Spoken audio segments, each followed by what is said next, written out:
guys, Joystick ASMR. Welcome to the video. Today we are doing a walkthrough, a historical guide to Central Park. I'll be giving you some historical facts, but I'm mainly just walking around. We are starting at the entrance, well, what's supposed to be the main entrance of the park, which is on 59th Street.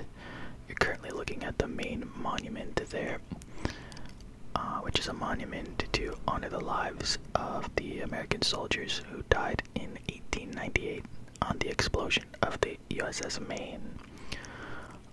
The park runs all the way from 59th Street to 110th Street, and yeah, it is a 843 acres, but it's not the biggest park in New York, surprisingly. Couple more fun facts before we get to our first stop. The park has 9,000 benches, 58 miles of pedestrian paths, and 42 million visitors a year. It's also the most filmed location in the world, which is pretty crazy. In the world. So, we're coming up here on Gapstow Bridge, which is a very famous picture-taking spot. It's in a bunch of movies, and it has a great view of Midtown.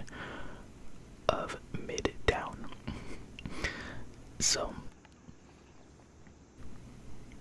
there you can see it through the trees there.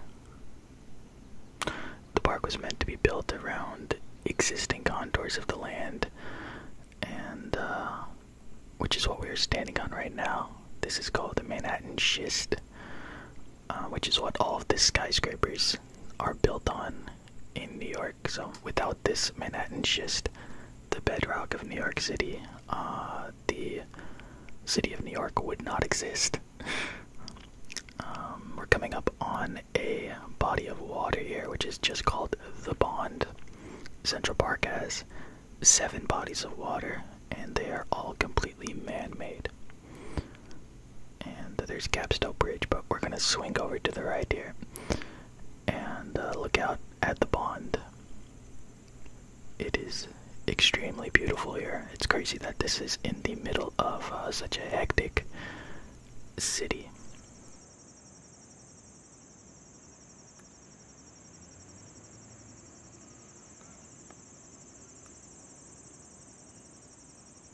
Got some ducks in the pond. There's a lot of wildlife in the park. So right where that arrow is pointing is the spot where Home Alone, where they met the bird lady. So that's pretty cool. I'm sure you guys know that movie, Home Alone. I wanted to take a picture like on Gapstow Bridge, but these people were taking pictures. I didn't want to interrupt. And for the walkthrough today, we're mainly staying in the south of the park. We go kind of north, but most of the historical, famous stuff is in the south of the park, because when it was created, all of the people who lived in New York were in the south, so they didn't want to have them walk too far all the way up north. There weren't cars back then, so on our right, behind those trees, is the Central Park Zoo.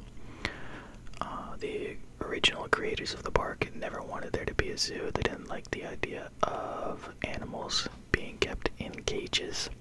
But when the park was created, there were so many excited people that they actually started sending animals from their travels to the park, which is completely insane. The rich people just started sending animals like bears and tigers and stuff. There's an Australian Shepherd that looks exactly like my dog, which is pretty funny, and some shots of the ice rink there. But yeah, they started putting the animals in a menagerie next to the Arsenal building, and from there it just turned into a zoo after a while. Crazy story. This is the dairy building. It was built in 1870 and was meant to be an actual dairy with cows to provide milk for the city. But now it's just a visitor center, and it's currently under construction, so we couldn't go. We couldn't even get close to it. We're over here at the Columbus, Christopher Columbus statue, a man who supposedly discovered America, a land that was occupied by millions of people. So, hopping over here to the Shakespeare statue, a couple interesting stories that I enjoy myself. So, as you can see there, there's no writing, no words on the front of the statue. They're actually on the back, which is very weird. But there's a story behind it. Mr. Shakespeare here used to be facing away. He used to be showing his back to Christopher Columbus over there. So the people demanded that the statue be flipped around because it's very disrespectful to show your back to somebody. So instead of turning the whole podium around, which is very heavy, they just decided to turn the top around so he's not facing away from Christopher Columbus. Also, back in the day, they had to raise money to build statues such as this one. So, in 1864, the most famous Shakespearean actor at the time, Edwin Booth, put on a play with his two brothers, Junius Booth and John Wilkes Booth.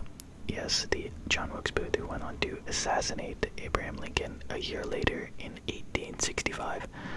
And became much more famous than his brother Edwin.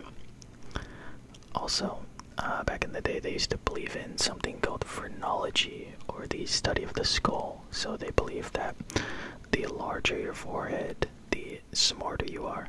So you can see here that Shakespeare has a giant forehead, just a massive dome. The only bad part is that if you come over here to the Hunter statue of a Native American hunter, zoom in here, he has little to no forehead, so that just tells you what they believed back then. Pretty messed up. But this is a cool statue nonetheless. Probably my favorite one of the day. And we're swinging over here to the mall, which I believe is the only straight path, the only straight walking path in the entire park. Very famous. A lot of movies. You can see the canopy trees. And I'm not sure what movies they filmed here, but there's many. On the right here, somewhere behind the trees, they're having a concert at the Rumsey Playfield, which actually used to be a casino back in the day. The casino stood until 1935 when it was demolished because it didn't fit the overall vibe of the park. So it used to be fancy dining, gambling, all that fun stuff.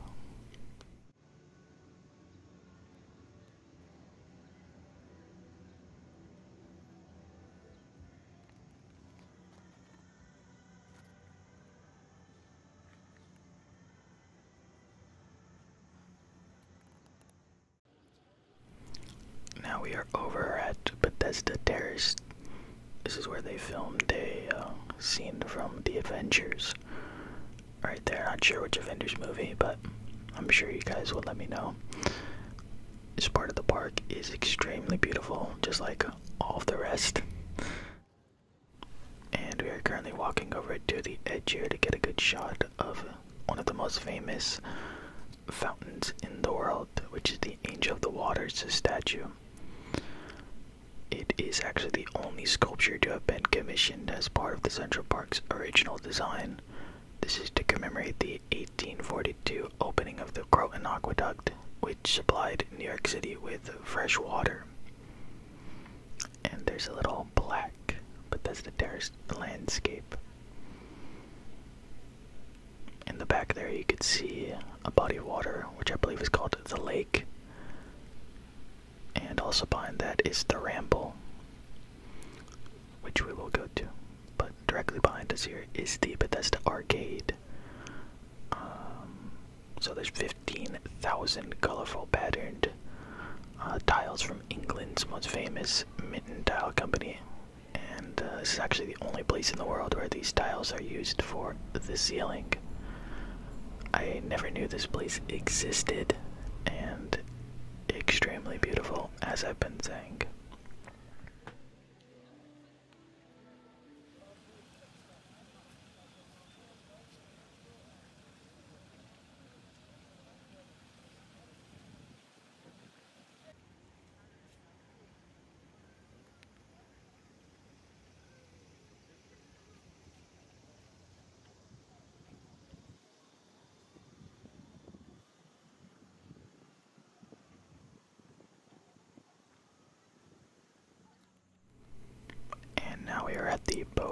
Bridge, which is a cast iron bridge, and it's also one of the original bridges from when the park was built. Very, very, very, very famous. Very popular place for people to propose. I think the whole park is a popular place for people to propose. You might recognize this from Spider-Man. Spider-Man. This is when Peter Parker and Mary Jane break up, so very sad.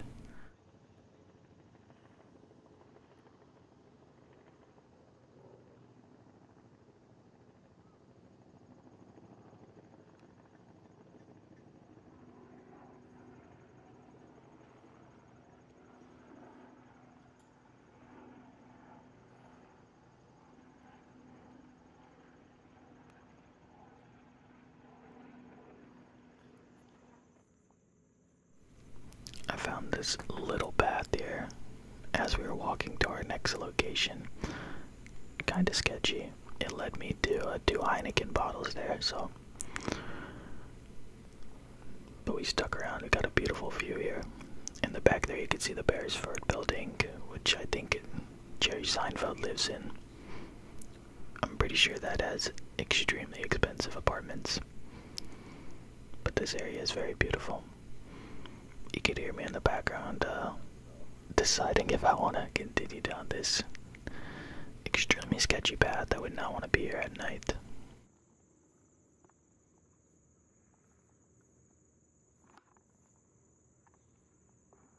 don't think I'm brave enough. And we end up turning around.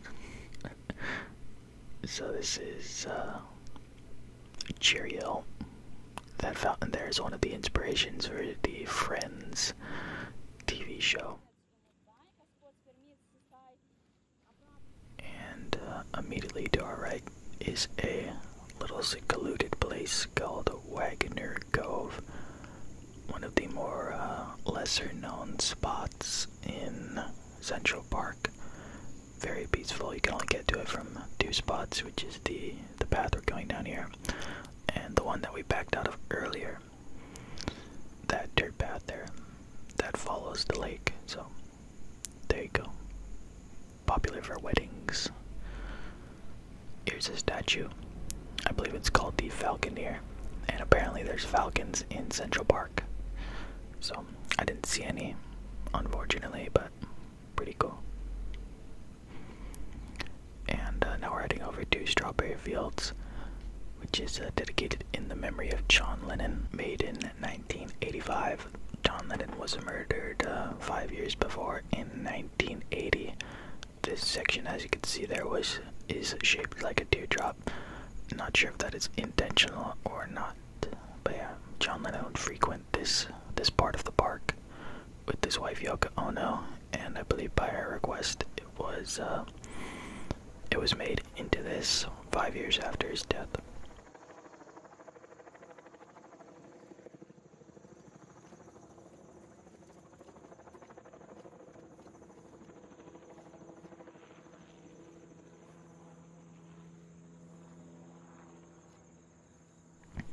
This part of the park is a quiet zone, so it is very peaceful. Very, very peaceful. To the left here we have a plaque that shows all of the countries that donated to this part of the park. You can pause it there. If you see your country, let us know. Let me know. And up further you could usually hear people playing Beatles music, John Lennon music. This guy is singing Let It Be. And there's usually like roses lining this Imagine mosaic here that we're about to show. There it is. I believe this mosaic was donated.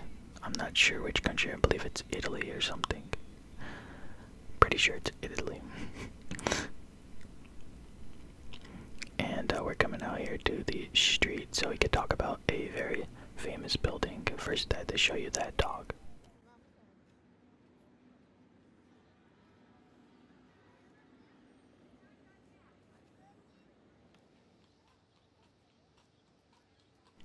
so maybe not very famous, but it is definitely very storied. This apartment building was built in 1884. It is called the Dakota Building, and it got its name from the creator Edward Clark, who was made fun of for wanting to build an apartment building here.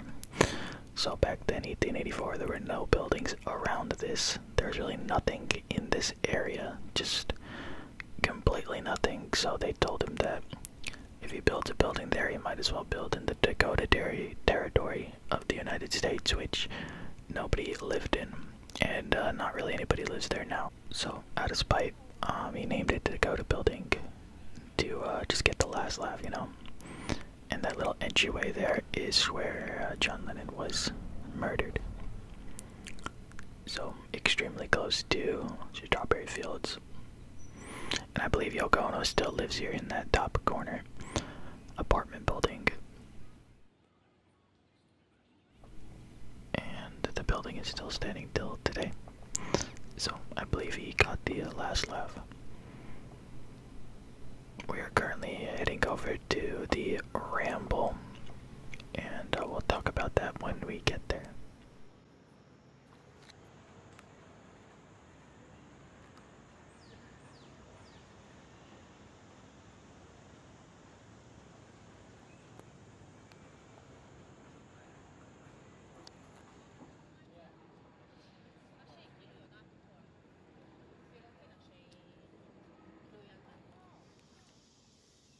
This is called the Ladies' Pavilion. I believe it used to be located towards the entrance of the park on 59th Street, and it was meant for people to rest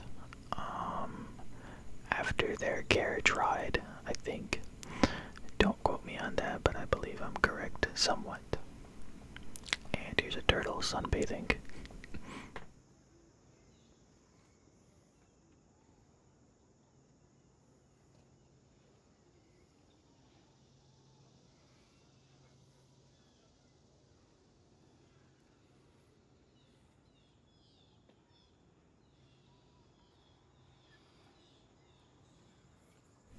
Here we are walking across the Oak Bridge, one of the main entrances to the Ramble.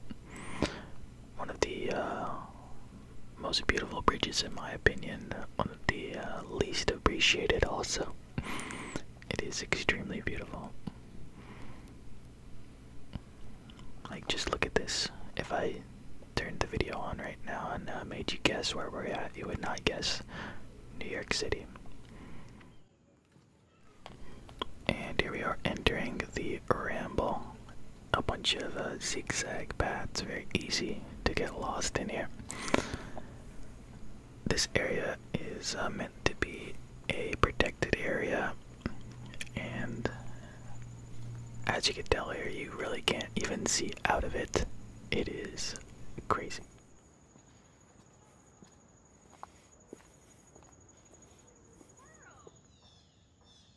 Here we are at the top of the Ramble Arch, which we will go down to here in a second.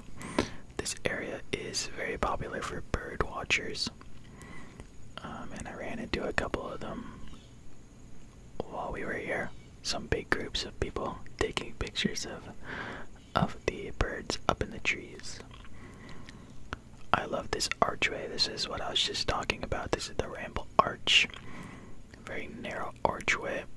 And there's not many people in this part of the park. I only saw a handful of people, which is what I like. I like the peacefulness.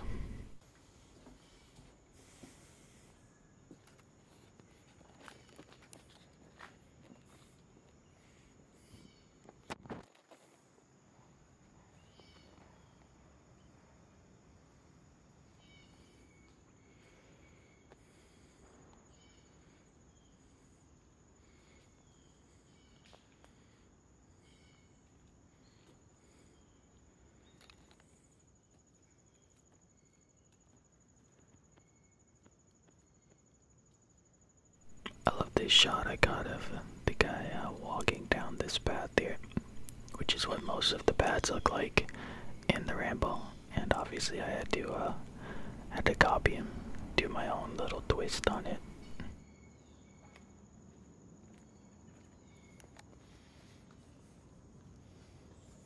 Found a little section here off of the path. I have some little dirt paths here. This looks like a really relaxing place to sit down. I would love to just sit down on that toppled over tree there.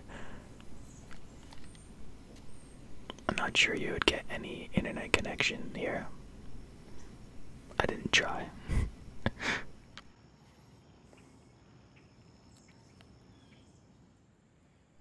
And after I got lost, I finally came out of the Ramble there. I was in there for a good while. I didn't get many videos, but I did get a little lost. And now we're walking down this path in hopes to find our next stop, which is called the Obelisk.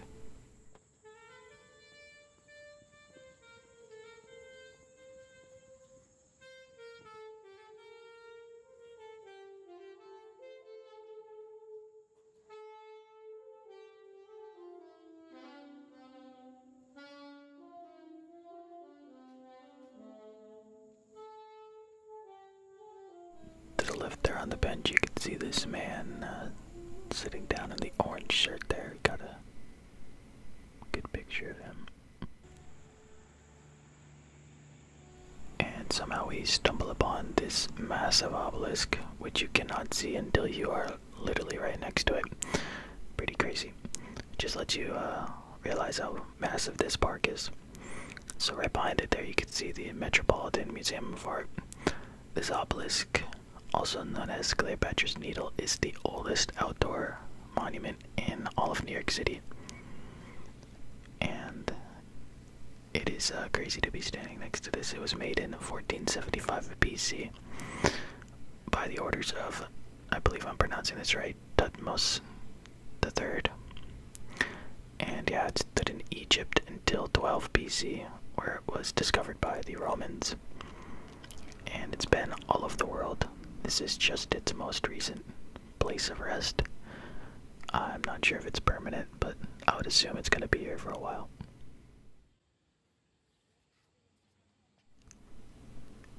And here's a quick view of the Belvedere Castle, which was made for the sole purpose of providing a good view of the park. And Belvedere in Italian actually means beautiful view. Pretty cool. We're going to be ending the video over here at the Sheep Meadow, which actually used to be a sheep meadow, believe it or not. And yeah, thank you guys for watching the video. Put a lot of work into it, so I hope you enjoy. Drop a like, subscribe. We might do some more stuff like this in the future.